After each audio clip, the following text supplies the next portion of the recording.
Welcome, everybody, to this emergency pod, this emergency edition of the Colombia Soccer Pod on a Wednesday. An unusual day, not a regular Tuesday, but here we are. Here we are because we got big news today on the national team front. Of course, just a few hours ago, you might have seen it already, but a few hours ago, the squad for the men's national team dropped. So we're gonna analyze that because it's due time. It's the home stretch of World Cup qualifying for the men. And a few hours ago, too, we had big World Cup news on the women's side, the youth women's side. So let's break it down on this special edition of the Colombia Soccer Pod. Thank you so much for joining us. My name is Juan Pimiento. You can follow me, as you can see on the screen, at Pimiento Football on Twitter, Instagram. Yeah, that's pretty much it. Twitter and Instagram.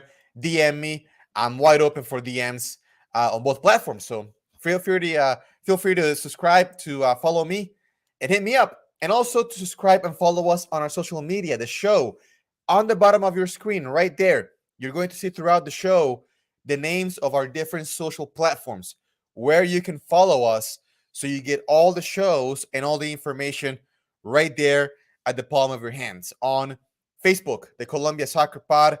Twitter, at Concu Soccer Pod. It's right there at the bottom, so you know how to spell it. Instagram and YouTube, Colombia Soccer Pod. You can also subscribe via audio. The audio of these shows goes then to podcast form just within a few hours. Within a few hours of us leaving the air on streaming, we push the audio to podcast form. So you can subscribe also and review. Definitely give us a little review, a little comment on iTunes, on SoundCloud, on Stitcher as well. And we definitely are open to your comments as well, questions, anything, anecdotes, anything you want to tell us via email. Colombia, not Colombia pod at gmail.com is the email. And again, on Twitter, on Instagram, on Facebook, where I know some of you have written in, and thank you so much for doing so. You can also send us your messages through there. And again, with a very important, stressful, very touch and go type environment coming up in World Cup qualifying for the men's national team, I know a lot of you are going to have a lot to say.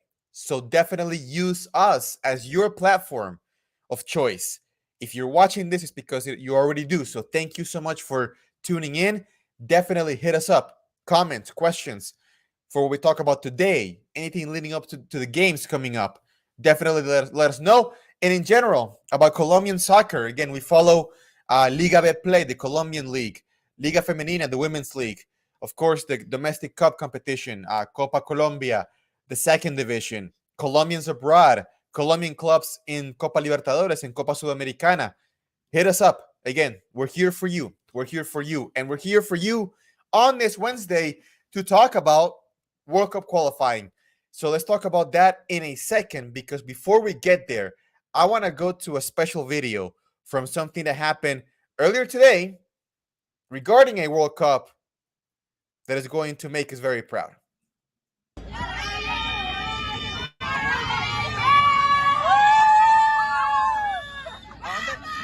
¿A dónde se van?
so far. I don't know. I think you missed all of it. I think you missed the entire thing. I gave an entire diatribe on the Colombia national team. So there you go. If you missed it, you saw the squad. My thoughts simply were this is the best squad. And I see Muriel as a striker as the best option. Luis Diaz, I'm excited because he's having a great present, and that's what matters on national teams is how you are right now, today. I'm glad to see the return of Cuesta, of Lucumi, hoping to see Medina starting at right back, hoping to see Cuadrado not starting at all because he's not a starter anymore. He's a detriment. I've said it many times on previous episodes. He is a detriment to the Colombia national team. He shouldn't start. It should be Quintero and or James opposite Luis Diaz. We got Barrios. Can't move him. Question in the midfield. Do you go with Cantillo, who's a guy who can unlock defenses from deep? And has shown it in the game against Paraguay specifically. Do you go with Mateus Uribe, who's kind of the incumbent, experienced guy, box to box, can crash the box, can crash the area, and that's his biggest value to me on offense. We got Cuellar. I don't think Cuellar is going to start or get many minutes, quite frankly. I wouldn't over Barrios or Cantillo for sure. So Cuellar will be there as a depth piece. We got three elements at left back. Jairo Moreno, of course, we know is the multi-dimensional guy. Can play left back, can play winger, can play as a midfielder as well. So he's kind of one of those multi-dimensional pieces. I would start him because of all the guys who have paired up with Luis Diaz on the left, I think is the best option. That's not to say that a guy like Johan Mojica can be that guy because Mojica has actually played really, really well in the last few games for Colombia, both at home and on the road, which has been the great part, and on offense and defense. So I wouldn't be mad if Mojica started. It could be either him or Jairo Moreno. Fabra, again, depth. Good to see him back because he's had a lot of trouble with injuries and whatnot at Boca Juniors. So a guy who was seemingly the bona fide starter for this cycle kind of fell off a little bit. He's back. Good to see him back. We also have, and let me see if I can pull the squad back up again.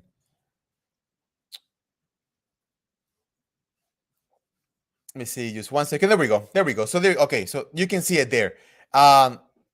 Again, you see the defense. Cuesta has to start as well, or either with Davinson or over Davinson. Cuesta has to start.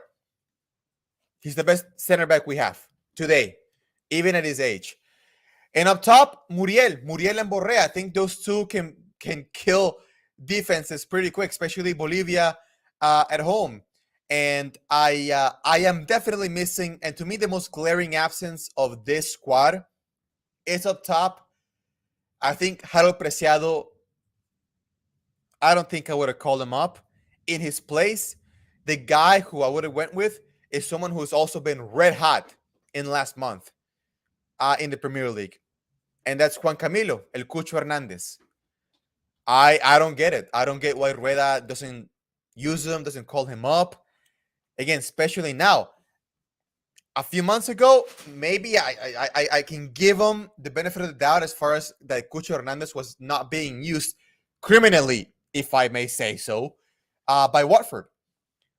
But over the last month, he started every game. He scored 3 goals, given an assist in last month. So he's playing his best soccer in a long, long time. And if you have guys like Borré, for example, Cucho Hernandez is a guy who can play his backup perfectly. Perfectly. Can play up top, can play with Borré, can play in place of Borré, can play out more as a winger, perhaps. I don't get it. And to me, he's the most glaring absence. I think of anyone else, quite frankly, I think he's the only one. Again, Falcao injured, Duan Zapata injured, Jerry Mina injured. That's the guy. Another guy who's missing is Diego Baloyes, of course. Again, I don't I don't see Baloyes still as a contributor in on the national team. Again, plenty of potential. He's got to make his way there. I think he's more of a guy for 2026. Another guy too who was in the last squad but didn't play a single minute is our men's wonder kid, Yasser Asprilla. Not called up at all. But again, if you're not gonna use him, then why even call him? So sure, why not? As far as the starting lineup, what I see on the screen, what you see on the screen as well, uh, I think could be a good starting lineup for Colombia. Now, I know a lot of people are clamoring for having James and Quintero play together. I would love to see that. And by the way, I'll throw another name of the missing guys, of the snubs, if you will. Jorge Carrascal. Carrascal has joined CSKA Moscow in the Russian league. He's joined in January. And for a lot of us who feared that he might get lost or might take some time to get adapted, acclimated, get minutes, it's been the opposite. I've been pleasantly surprised with Jorge Carrascal's performances in Russia. That could have been a good opportunity to bring him up, but it's not to be. Again, for whatever reason, Reinaldo Rueda, and I would expect him to speak on a press conference either tomorrow or Friday to break down this call-up, explain what happened. Hopefully someone will ask and explain, and he'll explain what happened with Cucho Hernandez and Jorge Carrascal. Other than that, this is the most complete squad for Colombia. So again, back to the point, Quintero and James together, I would love to. It would probably have to be either on a 4-2-3-1 and play with one striker, whether it be Muriel or Borja, most likely. Play, Quintero, James, Luis Diaz in front of Barrios and either Cantillo or Mateus Uribe. Or you can go a little bit of the nuclear route, knowing that Colombia are going on how many games now? I think it's 7 games. So many I've lost count. Let's see. It's lost to Argentina 1, lost to Peru 2, draw Paraguay 3, lost to Brazil 4, draw Ecuador 5, draw against Brazil 6, the draw in Uruguay 7, and 7 games. So there you go. I had it right. 7 games without a goal. So you can go the nuclear route, if you will, a little bit and play a 4-1-3-2 with Quintero and James and Luis Diaz and 2 forwards who I insist should be Borré and Muriel. So there you go. That could be the lineup. Again, I don't see a place for Cuadrado. Gun to my head, and predicting Rueda lineups it's like predicting anything in the future, man. He's the most unpredictable coach I've experienced in Colombia national team history, in my experience. You never know with him. I mean, maybe Cuadrado will play as a fullback, maybe as a right back. He's done it before twice now. We might see that. Again, in detriment of the guy who's better at the position in Estefan Medina. So there you go. But the most complete squad of Colombia in the Rueda era, for sure. Because the questions are, again, just for me, there are just 2 questions. Cucho Hernandez and Carrascal. When I first saw it, I was like, wow, fantastic squad. That lasted about a second before, of course, I realized, why didn't we have this from the start? Even through injuries, to James and Cuadrado and whatnot, and suspensions, why didn't we have this from the go? I don't know. We'll never know, and we'll break that down for sure in 2 weeks, of course, after the Venezuela game, when all is said and done, qualify or not, we'll break it down. So that's something that I really want to kind of stress on this episode, is that we can all analyze the squad all we want. It doesn't matter. Today, it doesn't matter. So I'm not going to go into too much depth, because we have to win. We have to win 2 games. That's all that matters. I don't care how. I don't care who scores. Ultimately, I almost don't care who plays. Whoever it is going to step on the field for those two games in Barranquilla and in Venezuela. I'm trying to think of where exactly. Um, Cachamay, Polideportivo Cachamay in Ciudad Guayana. There we go. Um, in the heat, by the way. Whoever plays, we have to win. That's all that matters. So that's a squad. I wanted to bring it to you. I wanted to kind of break down a little bit of what I thought was the composition, who we're missing, who is an outlier. I don't see a place for Jaro Preciado, honestly. I don't see a place. I think he's the only one, really. Um, the only one, really. Maybe Fabra would be the other option. Maybe Fabra and you throw in Carrascal. That's the other option. But to me, the most complete squad for Rueda. I really hope that he does the best with what he has because Colombia has the talent. Rueda has squandered it. And unfortunately, the players themselves, some of them have not stepped up plenty of times. It's a shared responsibility, definitely. I've laid the blame towards Rueda for the most part. I give him again. I give him the benefit of the doubt in terms of that he's argued always that that Colombia just haven't scored, but I would argue too that Colombia could have created more. Colombia could have been better set up, and especially Colombia could have been better set up when the games were getting very tight, when the clock was our enemy, when Colombia had to score in the final few minutes, push forward, and when they did, Rueda did not have the best substitutions and never had a plan B for Colombia. You always prepare if you're a coach, a manager, you always prepare. It's like a 2-minute offense in American football. It's a special playbook for that with special personnel. You always prepare for that. You always prepare for, oh boy, it's 15 minutes left in the game. I have to score. Here's my game plan. There is no game plan for Colombia under Rueda. So again, we'll have plenty of time to talk about it come 2 weeks after the game against Venezuela. So I'll leave it for that. Right now, I'm gonna close the show by simply reiterating we gotta win. It's very simple. We have to win. So that is the only consigna, that is the only goal, the only motto.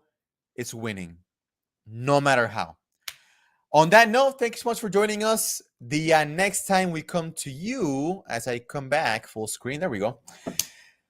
Next time we come to you will be a regular episode on Tuesday, next Tuesday, the 22nd, 8 Eastern, 7 Central, 5 Pacific. Remember, the clock sprung forward in the US, so now we are aligned with Colombia time.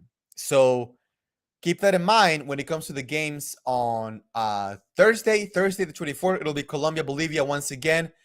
That'll be exactly, let me give you the time. That'll be at 6:30 p.m. in Barranquilla. So 6:30 p.m.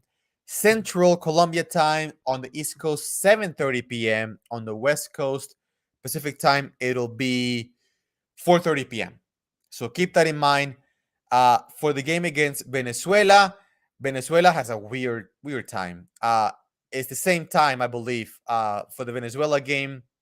Let me double check. Hold on. Give me 1 second. I don't want to give you the wrong time. For the game against Venezuela. Give me 1 second. I'm gonna look this up. Okay, so right now Venezuela is an hour ahead. So for the Venezuela game, Tuesday the 29th, it is going to be at 7:30 Eastern, 6:30 Central. So same time as the game is Bolivia. So 7:30 Eastern, 6:30 Central, 4:30 Pacific. So we'll be back with a regular episode next Tuesday, the 22nd. You see it on the screen right there. 8 Eastern, 7 Central, 5 Pacific. Then after that, we will be back for our instant reaction show on Thursday. As soon as the Bolivia game is off the air, we will be here on Facebook, on YouTube, on Twitter to react to what hopefully will be a Colombia game. It'll be a Colombia game. Hopefully, it'll be a Colombia victory with plenty of goals, positive things to take away, and to set ourselves up for a final showdown on Tuesday. So we'll be back Thursday, instant reaction. Next Tuesday, the 29th, instant reaction as well after the Venezuela game is over, in which we'll see what happens. Hopefully, we will celebrate or, just kind of, give a sigh of relief for making it to probably a playoff. So I'll take that. Whichever way we get to the World Cup, I'll take it at this point. So again, we'll be back Tuesday, Thursday, next Tuesday as well for all the coverage of Liga de Play, everything Colombia football, Colombian soccer, right here on the premier Colombian soccer show, the Colombian Soccer Pod. Don't forget, at the bottom of the screen, you can see where you can follow us on Twitter, Facebook, Instagram, YouTube to subscribe. Also to subscribe for podcast form on iTunes, Stitcher, SoundCloud, and our email, colombiancolombiapod@gmail.com. Let me know. What do you think of the squad? What do you think of the players? Who do you think is missing? Who do you think shouldn't be there? What do you think of the game coming on Thursday, next Thursday? I'm nervous. I'm already nervous. Again, not unprecedented because I lived through, the dark times that were the 2000s when Colombia failed to make it to 3 straight World Cups. So I've been here before. It's been a while. And after, 2 campaigns in which Colombia controlled their own destiny towards the World Cup, yeah, it's depressing where we are. But at the end of the day, we're here, and all we can do is just support Colombia. I don't want to hear anybody tell me that they want to see Colombia eliminated to make a statement. I'm not going to allow that, because that, number one, that is giving Rueda, who's the fall guy, too much credit. Number two, it does us no good to not go to a World Cup. And for the players who we know are good, we know give it all, it's just not the ideal option to not go to a World Cup. I will always choose to go to a World Cup. I don't care how we get there. I would always choose to go to a World Cup, because Rueda is gonna come and go, but the stain of not going to this World Cup with this generation of players is going to hurt forever. So let's go to the World Cup. Let's do this. I'll see you on Tuesday. Thank you so much for joining us. Have a great rest of your day, whatever day that is for you.